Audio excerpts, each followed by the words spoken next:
মহারাজা কৃষ্ণচন্দ্রের কৃষ্ণনগর, মহাপ্রভু শ্রীচৈতন্যের নবদ্বীপ আর মায়াপুরের ইস্কন। বাঙালির কৃষ্ণভক্তি আর মিষ্টি ভক্তি এই দুটোই একসঙ্গে মিলেমিশে গেছে বাংলার নদিয়া জেলায় অবস্থিত এই তিন বিখ্যাত জায়গার মাধ্যমে। গোপাল ভাঁড়ের দেশে অলিতে গলিতে ঘুরলেই আপনি টের পাবেন কৃষ্ণনগরের ফেমাস সরভাজা আর সরপুরিয়ার কড়া পাকের গন্ধ, আর তার সঙ্গে উপি পাওনা হিসেবে পৃথিবী বিখ্যাত রকমারি মাটির পুতুল। মহাপ্রভু শ্রীচৈতন্যের জন্মভিটে নবদ্বীপের সঙ্গে আবার জড়িয়ে এখানকার বিখ্যাত লাল দইয়ের ইতিহাস। যে দই একবার খেলে আজীবন তার স্বাদ মুখে লেগে থাকবে। আর তারপরেই আসে নদিয়া জেলার অন্যতম স্থান মায়াপুরের ইস্কন মন্দির, যে মন্দিরের টানে শয়ে শয়ে বিদেশিরাও হরে কৃষ্ণ নাম নিয়ে ঘর ছেড়ে পড়ে রয়েছেন আমাদের দেশে। আসুন আজ আপনাদের নদিয়া জেলার এই তিন বিখ্যাত জায়গায় একটু ঘুরিয়ে নিয়ে আসি। বাংলার এই তিন বিখ্যাত জায়গা নিয়ে ইতিহাস কি বলছে, চলুন সেই সবটা জেনে নিই আজকের এই ভিডিওতে। কৃষ্ণনগর নামটা শুনলেই ছোটবেলার বইতে পড়া গোপাল ভাঁড় আর মহারাজা কৃষ্ণচন্দ্রের নাম সবার আগে মাথায় আসে, তাই তো? আমরা অনেকেই ভাবি মহারাজা কৃষ্ণচন্দ্রের নাম থেকেই নদিয়া জেলার এই জায়গার নাম হয়েছে কৃষ্ণনগর, কিন্তু বাস্তবটা একটু অন্যরকম। মহারাজা কৃষ্ণচন্দ্রের পূর্বপুরুষ ছিলেন রাজা রুদ্র রায়। তিনি জলঙ্গিয়ার অঞ্জনা নদীতে ঘেরা রেবি নামক একটি জনপদের নাম বদলে নদিয়ার শ্রীকৃষ্ণ ভক্ত মানুষদের সম্মান জানিয়ে এই জায়গার নাম রাখেন কৃষ্ণনগর। তবে আপনি কৃষ্ণনগর গেলে দেখতে পাবেন রাজা কৃষ্ণচন্দ্রের ইতিহাস বুকে নিয়ে 200 বছরের পুরনো কৃষ্ণচন্দ্র রাজবাড়িটি আজও দাঁড়িয়ে রয়েছে মাথা উঁচু করে। অপূর্ব এই রাজবাড়ির শোভা আজও গোটা কৃষ্ণনগরকে সমৃদ্ধ করে তোলে।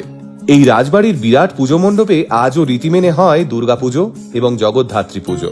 শুধু তাই নয়, দোল পূর্ণিমার পর চৈত্র মাসের শুক্লা একাদশী তিথিতে এই কৃষ্ণনগর রাজবাড়ি প্রাঙ্গণে এক বিরাট 12 দোলের মেলা বসে। আজ অবশ্য রাজাদের অস্তিত্ব নেই, কিন্তু তা সত্ত্বেও জরা জীর্ণতার মাঝে চোখ ধাঁধিয়ে দেয় এই রাজবাড়ির ঐতিহ্য। নদিয়া জেলার ঘূর্ণিতে সারা বছর ধরে স্থানীয় শিল্পীরা নানা ধরনের মাটির পুতুল তৈরি করেন, যে পুতুল শুধু এদেশে নয় বিদেশেও বিখ্যাত। রিয়েলিস্টিক নানান হিউম্যান ফিগারের জন্য এই ঘূর্ণির মাটির পুতুল আজ জগৎ বিখ্যাত। মানুষের দৈনন্দিন জীবনের নানান রূপ নিয়েই এই শিল্পকার্য। এবার আসি নবদ্বীপে। মহাপ্রভু শ্রী চৈতন্যদেবের পবিত্র জন্মভূমি এই নবদ্বীপ মূলত 9টি দ্বীপের সমন্বয়ে তৈরি। একটা সময়ে এই নবদ্বীপের নাম ছিল অক্সফোর্ড। আগে হ্যাঁ, মহাপ্রভুর জন্মভিটে হওয়ার পাশাপাশি বল্লাল সেন এবং লক্ষণ সেনের আমলে প্রাচীন বাংলার রাজধানী ছিল এই নবদ্বীপ। নবদ্বীপের সবচেয়ে বড় অনুষ্ঠানগুলির মধ্যে অন্যতম হল রাস উৎসব। এছাড়াও দোল পূর্ণিমা, চন্দন যাত্রা, ধুলট মেলা, গঙ্গা পুজো, ঝুলন যাত্রা, এই অনুষ্ঠানগুলো এখনো জাঁকজমক করে পালন হয় এখানে। সারা বছর সাদা দই খেলেও নবদ্বীপে এলেই কিন্তু আপনার কপালে জুটবে লাল দই। একমাত্র নবদ্বীপে এই ঢিমে আছে মোষের দুধে অল্প অল্প জল দিয়ে দীর্ঘক্ষণ ধরে দুধকে ঘন এবং লাল করে ফুটিয়ে এই দই বানানো হয়। লাল রঙের এই দই একবার খেলে আপনি তা বারবার খাবার জন্য নবদ্বীপে ছুটে আসবেন। তাই এখানকার বিখ্যাত লাল দই বা চাক্কু গোটা বাংলা বিখ্যাত। চলুন এবার পৌঁছানো যাক মায়াপুরে। মায়াপুর মানেই চোখের সামনে ভেসে ওঠে ইস্কনের গোপিনীদের দ্বারা পরিবেষ্টিত রাধা কৃষ্ণের মূর্তি, যে মন্দিরে গিয়ে দাঁড়ালে কৃষ্ণ ভক্তিতে প্রাণ ভরে যায় মানুষের। তাই মায়াপুরের আর এক নাম কীর্তনের রাজধানী। সারা বছরে প্রায় 6 মিলিয়ন কৃষ্ণ ভক্ত ভিড় জমান মায়াপুরের এই ইস্কন মন্দিরে। বিশাল জায়গা জুড়ে অবস্থিত মন্দির প্রাঙ্গণে রয়েছে দুটি প্রধান মন্দির, একটি চন্দ্রোদয় মন্দির আর একটি শ্রীল প্রভুপাদ পুষ্প সমাধি মন্দির। মিশরের গিজার পিরামিডের সমান আয়তনের এই ইস্কন মন্দিরে গেলে আপনারা দেখতে পাবেন একটি নিম গাছ। কথিত আছে এই নিম গাছের নিচেই নাকি জন্ম হয়েছিল মহাপ্রভুর।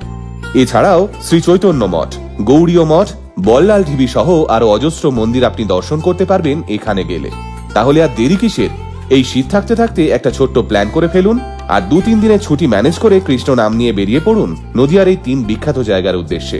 আর যারা ইতিমধ্যে এইসব জায়গায় ঘুরে এসেছেন তারা কিন্তু কমেন্টে নিজেদের তোলা ছবি দিতে ভুলবেন না। এমন আরো ইন্টারেস্টিং ভিডিও দেখতে আজই ফলো করুন আমাদের পেজ আল্টিমেট মোটিভেশন। আমাদের একমাত্র YouTube channel ultimate motivation official subscribe করতে ভুলবেন না কিন্তু। আল্টিমেট মোটিভেশন, বাংলায় মোটিভেশন, বাঙালির মোটিভেশন।